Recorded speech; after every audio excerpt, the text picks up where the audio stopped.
In a small village nestled between rolling hills and dense forests, life moved at a pace dictated by the rising and setting of the sun. The air was thick with the scent of earth and the sounds of nature, a symphony of chirping birds, rustling leaves, and distant drumbeats. It was here, in this humble village, that Mwamba and Nia built their life together. Mwamba was a tall, broad-shouldered man with a voice that carried the weight of authority and kindness. He was a farmer, his hands calloused from years of tilling the soil, yet his heart remained soft, especially when it came to his wife, Nia. Nia was a woman of quiet strength, her eyes reflecting the wisdom of generations past. She was the village's healer, using herbs and ancient knowledge to cure ailments and bring comfort to those in need. Their love was the kind that inspired songs and stories. They had been childhood friends, their bond growing stronger with each passing year. When they married, the entire village celebrated, knowing that their union was blessed by the ancestors. Years passed, and though their love remained strong, they longed for a child. They prayed to the ancestors, made offerings, and sought the guidance of the village elder, Mama Ife. One night, under a sky filled with stars, Mama Ife told them, "The ancestors have heard your prayers. A child will come, but remember, a child is both a blessing and a responsibility. Teach them well, for their choices will shape their destiny." 9 months later, Nia gave birth to a healthy baby boy. They named him Jabari, meaning brave one. The village rejoiced, and Mwamba held his son for the first time, tears streaming down his face. "You will be great, my son," he whispered. "You will carry our legacy forward." For the first few years of Jabari's life, their home was filled with laughter and joy. Mwamba would carry Jabari on his shoulders as he worked the fields, teaching him the names of the crops and the importance of hard work. Nia would sing lullabies to him, her voice soothing and gentle. They taught him the values of respect, humility, and love for family. But tragedy struck when Jabari was only 6 years old. Mwamba was returning from the market when a sudden storm hit. The rain poured relentlessly, turning the paths into rivers of mud. Mwamba lost his footing and fell into a ravine. By the time the villagers found him, it was too late. Nia was devastated. She had lost her partner, her best friend, and the father of her child. But she knew she had to be strong for Jabari. She took on the role of both mother and father, working tirelessly to provide for him. She would wake up before dawn to tend to the farm, then spend her afternoons gathering herbs and treating the sick. As Jabari grew older, he began to notice the sacrifices his mother made. He saw the lines of exhaustion on her face, the way her hands trembled after a long day of work. But instead of feeling gratitude, he felt resentment. He didn't understand why they had to struggle so much. Why couldn't they have more, like some of the other families in the village? Nia tried to instill in him the values Mwamba had held dear. "Jabari," she would say, "life is not about what you have, but about who you are. Respect your elders, honor your family, and always remember where you come from." But Jabari was restless.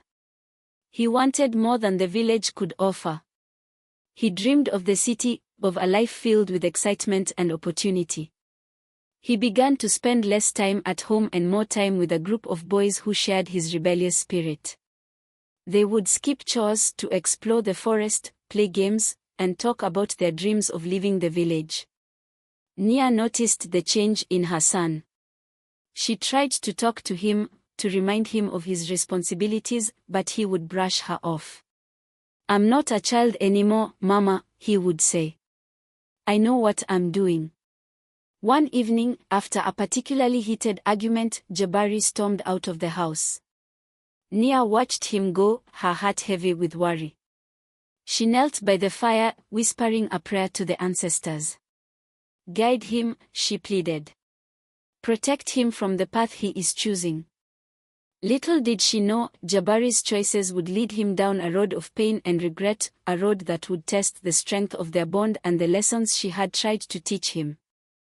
Jabari's teenage years were a storm of emotions, the time when the world seemed both too big and too small for him. He was no longer the wide-eyed boy who clung to his mother's skirts. Now, he was a young man, or so he thought, eager to prove himself and carve out his own path. But the path he chose was one paved with defiance and disregard for the values his parents had tried to instill in him. The group of boys Jabari spent his time with were a bad influence, though he would never admit it. They were older, bolder, and full of stories about the world beyond the village. Their leader, a boy named Tafari, was particularly charismatic. He had been to the city once and returned with tales of bright lights, fast cars, and endless opportunities. To Jabari, Tafari was everything he wanted to be: confident, fearless, and free. "Why do you waste your time here, Jabari?" Tafari would say, gesturing to the village. "There's nothing for us in this place. We are meant for more than this."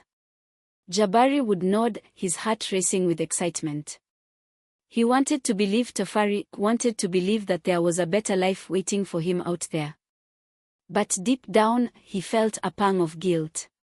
He knew his mother would disapprove, knew she would remind him of his responsibilities. But the more he thought about it, the more he convinced himself that she was holding him back. Nia, meanwhile, watched her son with a heavy heart. She saw the changes in him, saw the way he was drifting farther and farther away from her. She tried to talk to him, to remind him of the values his father had held dear, but her words seemed to fall on deaf ears.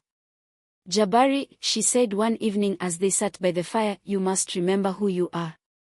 Your father was a good man, a man of honor. He would want you to carry on his legacy." Jabari rolled his eyes. "Mama, I'm not Papa. I'm my own person. I can't spend my whole life living in his shadow." Nia sighed, her heart aching. "It's not about living in his shadow, Jabari. It's about honoring his memory, about being the man he knew you could be." But Jabari wasn't listening. He was already thinking about the next time he would see Tafari and the others, already planning his escape from the village. It wasn't long before Jabari's rebellious nature began to cause trouble. He started skipping chores, leaving Nia to tend to the farm alone. He would stay out late, sometimes not coming home until the early hours of the morning. And when Nia confronted him, he would respond with anger and disrespect. "You don't understand me, Mama," he shouted one night after she scolded him for coming home late. "You don't know what it's like to be young, to want more than this." Nia's eyes filled with tears, but she refused to let him see her cry. "I understand more than you think, Jabari. But wanting more doesn't mean you have to throw away everything you have." Jabari didn't respond. He just stormed out of the house, slamming the door behind him. As the days turned into weeks, the tension between Jabari and Nia grew. She tried to reach out to him, tried to remind him of the love they shared, but he was too far gone. He was consumed by his desire for freedom, for a life beyond the village. And then, one day, everything changed. Jabari met a girl named Zola. She was new to the village, having moved there with her family from a neighboring town. She was beautiful, with a smile that could light up the darkest room, and Jabari was instantly smitten. Zola was different from the other girls in the village. She was bold and outspoken, unafraid to speak her mind. She shared Jabari's dreams of leaving the village or finding a better life somewhere else. They spent hours together, talking about their hopes and dreams, and before long, Jabari was head over heels in love. But Zola was also a distraction. She consumed Jabari's thoughts, pulling him further away from his responsibilities. He stopped spending time with Tafari and the others, but he also stopped helping Nia around the house. He was too busy with Zola, too caught up in the excitement of their new relationship. Nia noticed the change in her son. She saw the way he looked at Zola, saw the way he seemed to forget about everything else. She tried to warn him, to remind him that love was a beautiful thing but that it shouldn't come at the expense of everything else. Jabari, she said one evening, I'm happy that you found someone who makes you happy. But you mustn't forget about your responsibilities. You have a family, a home, a legacy to uphold. Jabari sighed, frustrated. Mama, why can't you just be happy for me? Zola makes me happy. Isn't that enough? Nia shook her head. Happiness is important, Jabari, but it's not everything. You have to think about the future, about the kind of man you want to be. But Jabari wasn't listening. He was too caught up in the moment, too blinded by his love for Zola. The final straw came one evening when Jabari announced that he was leaving the village. Zola and I are going to the city, he said, his voice filled with excitement. We are going to start a new life, a better life. Nia's heart sank. She had always known this day might come, but she had hoped it wouldn't be so soon. Jabari, she said, her voice trembling, you're not ready for this. The city is a dangerous place, and you don't know what you're getting yourself into. But Jabari wasn't listening. He was too focused on his dreams, too determined to prove himself. I'm not a child anymore, Mama, he said. I can take care of myself. Nia's eyes filled with tears, but she refused to let him see her cry. If you leave, Jabari, you're not just leaving the village. You're leaving me. Jabari hesitated for a moment, but then he shook his head. I have to do this, Mama. I have to follow my heart. And with that, he turned and walked out the door, leaving Nia standing there, her heart breaking into 1,000 pieces. The city was nothing like Jabari had imagined. When he and Zola first arrived, they were overwhelmed by the noise, the crowds, and the sheer size of everything. The streets were filled with cars honking, vendors shouting, and people rushing past without a second glance. The buildings towered above them, casting long shadows that seemed to swallow them whole. It was exciting but fast, but it didn't take long for the reality of their situation to set in. Jabari had no money, no job, and no plan. He had been so focused on leaving the village that he hadn't thought about what he would do once he got to the city. Zola, too, was unprepared. She had brought a small amount of money with her, but it was barely enough to last them a week. They found a cheap room in a rundown building on the outskirts of the city.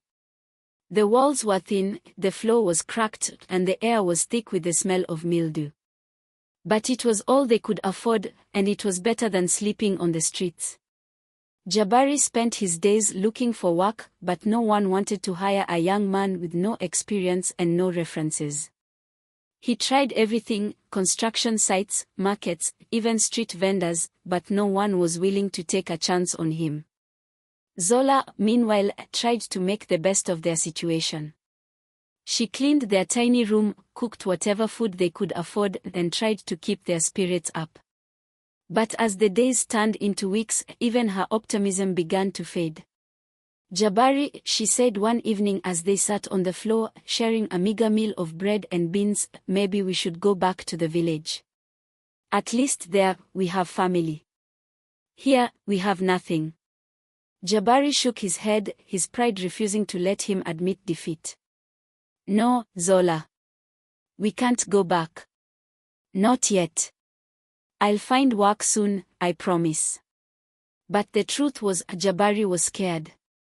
Scared of failing, scared of disappointing Zola, and scared of facing his mother. He had left the village with such high hopes, such grand dreams, and the thought of returning empty-handed was unbearable.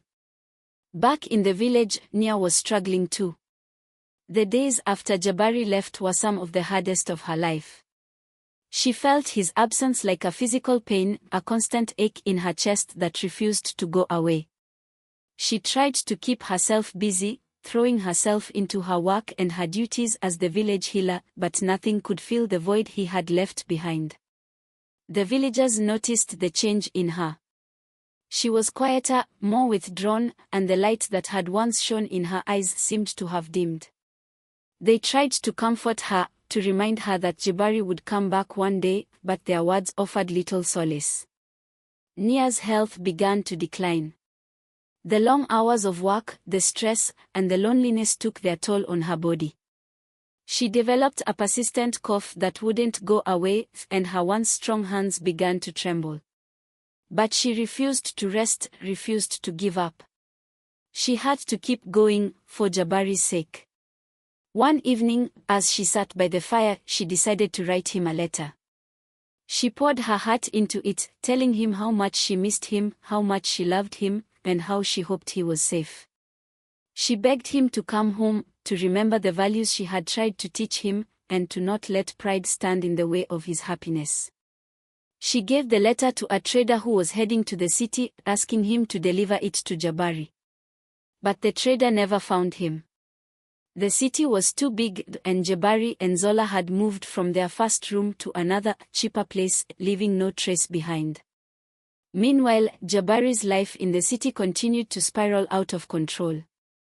One day, he finally found work at a construction site. The pay was low, and the work was back-breaking, but it was something.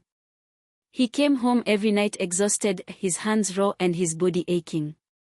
Zola tried to comfort him, but he was too tired to talk, too tired to do anything but collapse onto their thin mattress and fall asleep. The little money he earned was barely enough to cover their rent and food. They couldn't afford new clothes, medicine, or even a proper bed. Zola's once bright smile faded, replaced by a look of constant worry. And then, one day, Zola told Jabari she was pregnant. At first, Jabari was overjoyed. The thought of becoming a father filled him with a sense of purpose, a reason to keep going. But as the reality of their situation set in, his joy turned to fear. "How are we going to take care of a baby, Zola?" he asked, his voice trembling. "We can barely take care of ourselves." Zola placed a hand on his arm, her eyes filled with determination. "We figure it out, Jabari. We have to."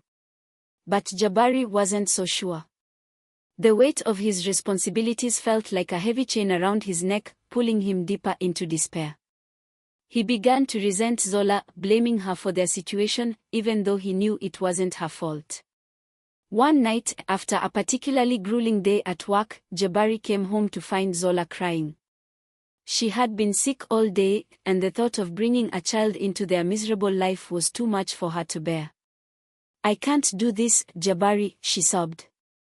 "I can't bring a baby into this world when we have nothing to give them." Jabari's heart broke as he held her, but he didn't know what to say. He felt helpless, powerless, and more alone than ever. Back in the village, Nia's health continued to decline. She had always been a pillar of strength, but now she was a shadow of her former self. The villagers tried to help her, bringing her food and medicine, but she refused to let them see her weakness. One evening, as she sat by the fire, she felt a sharp pain in her chest. She gasped, clutching at her heart, and collapsed onto the floor. The villagers found her the next morning, her body cold and lifeless. She had died alone, with no one to hold her hand or whisper words of comfort. When the news reached Jabari, it hit him like a punch to the gut. He had been so focused on his own struggles, so consumed by his own pain, that he had forgotten about his mother. He had ignored her letters, her pleas, and her love, and now she was gone. The guilt and regret were overwhelming. He fell to his knees, tears streaming down his face, as the weight of his choices came crashing down on him. "I'm sorry, Mama," he whispered, his voice breaking. "I'm so sorry." But it was too late.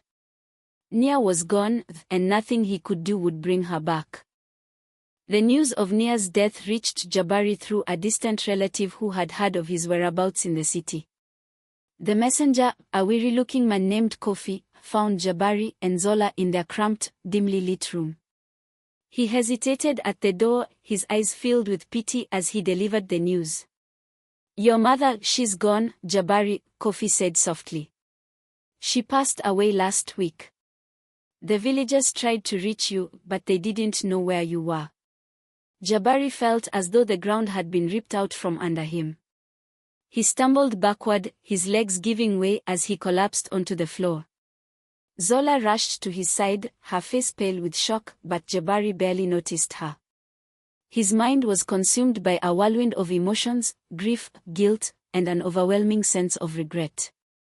"Mama," he whispered, his voice breaking. "I should have been there. I should have come back." Kofi placed a hand on Jabari's shoulder, his expression somber. "The funeral is in 3 days. If you want to pay your respects, you should come home." Jabari nodded numbly, his mind racing. He had spent so much time running away from the village, from his responsibilities, from his mother. And now, she was gone, then he would never have the chance to make things right. The journey back to the village was a blur. Jabari and Zola packed what little they had and boarded a bus, the weight of their grief hanging heavy in the air between them. Zola tried to comfort Jabari, but he was distant, lost in his thoughts. He couldn't stop thinking about the last time he had seen his mother, the anger in her eyes as he had walked out the door. He had been so sure of himself then, so convinced that he was making the right choice. Now, he felt nothing but shame. When they arrived in the village, it felt like stepping into a different world. The familiar sights and sounds should have brought him comfort, but instead, they only deepened his guilt. The villagers greeted him with solemn nods, their eyes filled with a mixture of pity and judgment. Nia's funeral was a somber affair. The entire village gathered to pay their respects, their voices rising in mournful songs as they carried her body to the burial site.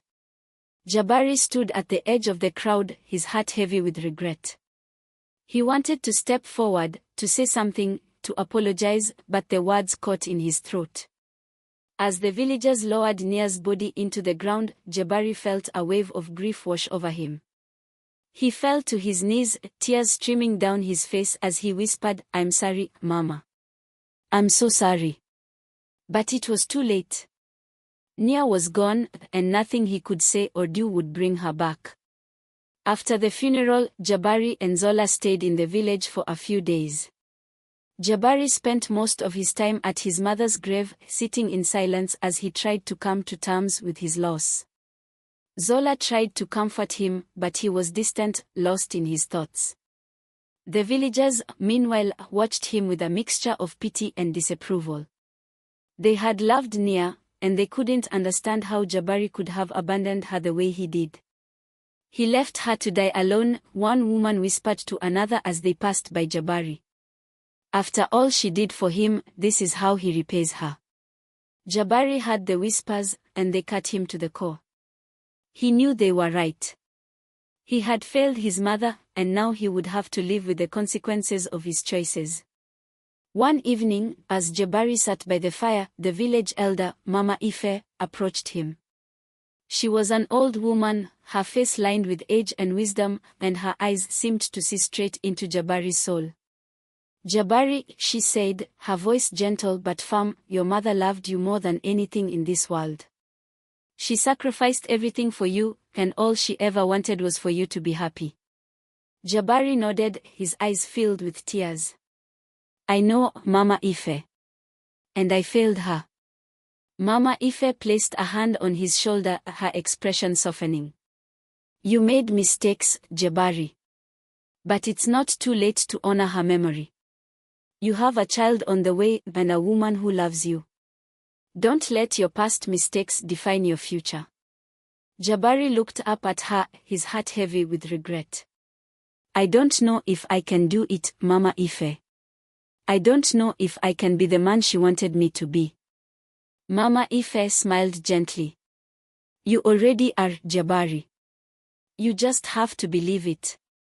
Her words stayed with him long after she left, echoing in his mind as he tried to make sense of his life.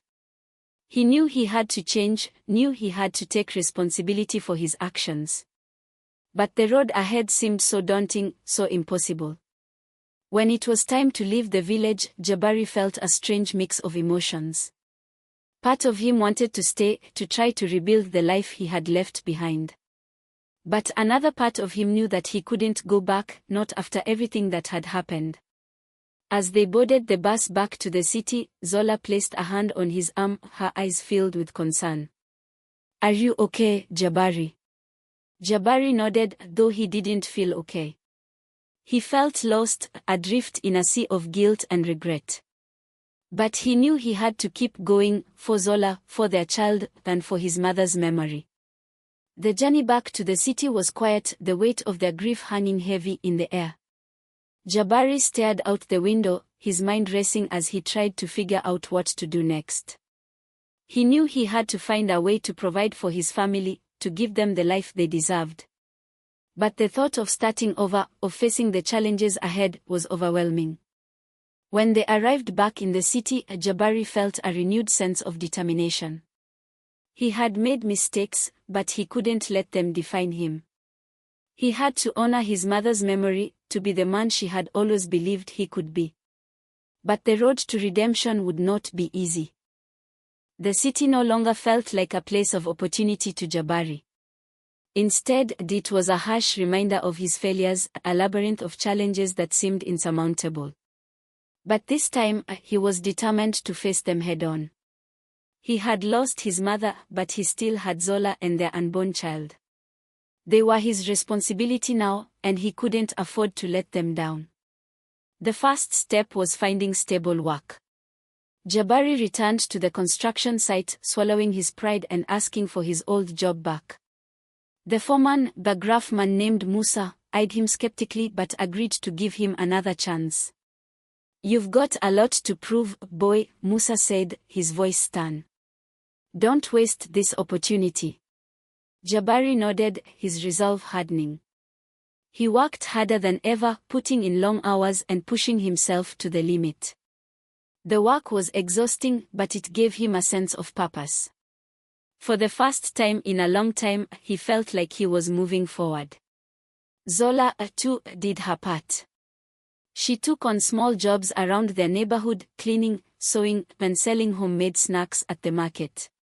Together, they managed to scrape together enough money to move into a slightly better room, one with a window and a proper bed.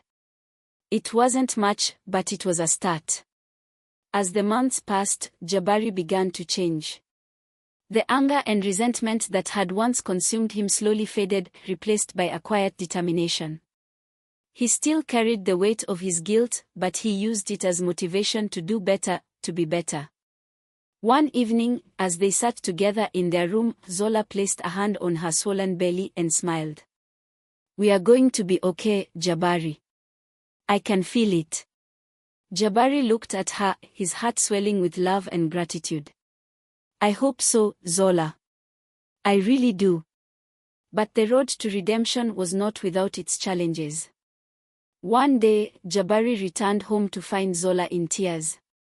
She had been feeling unwell, and they couldn't afford to see a doctor. Jabari's heart sank as he realized how fragile their situation still was.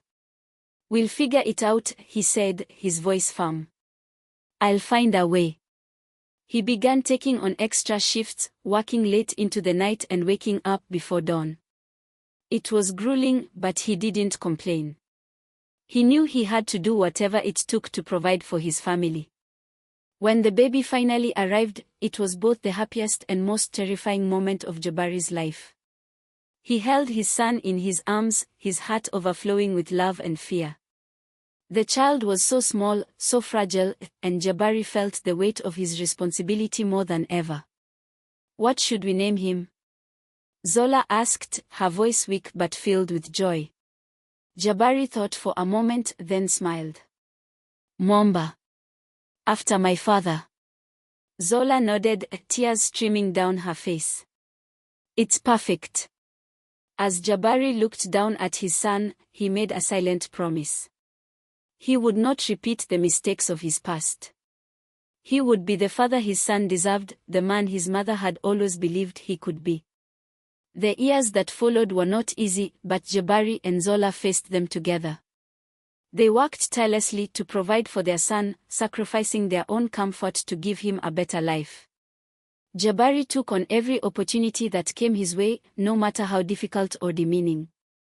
He cleaned streets, carried heavy loads, and even learned to repair bicycles, all to make ends meet. One day, as Jabari was fixing a bicycle outside their home, a familiar face approached him. It was Tafari, the boy who had once led him astray. Tafari looked older now, his face lined with the wear and tear of a hard life. "Jabari," Tafari said, his voice hesitant. "It's been a long time." Jabari looked up, his expression guarded. "What do you want, Tafari?" Tafari sighed, his shoulders slumping. "I heard about your mother. I'm sorry." Jabari nodded, his heart heavy with the memory. "Thanks." There was a long silence before Tafari spoke again. "I was wrong, Jabari. About everything. The city, it's not what I thought it would be. I've made a lot of mistakes, and now I've got nothing to show for it." Jabari studied him for a moment, then gestured to a nearby stool. "Sit down." As they talked, Jabari realized how far he had come. He had once looked up to Tafari, had once believed that the city was the answer to all his problems. But now, he saw the truth. The city wasn't the problem, it was the choices he had made. "You can change, Tafari," Jabari said, his voice firm. "It's not too late." Tafari looked at him, his eyes filled with doubt. "I don't know if I can."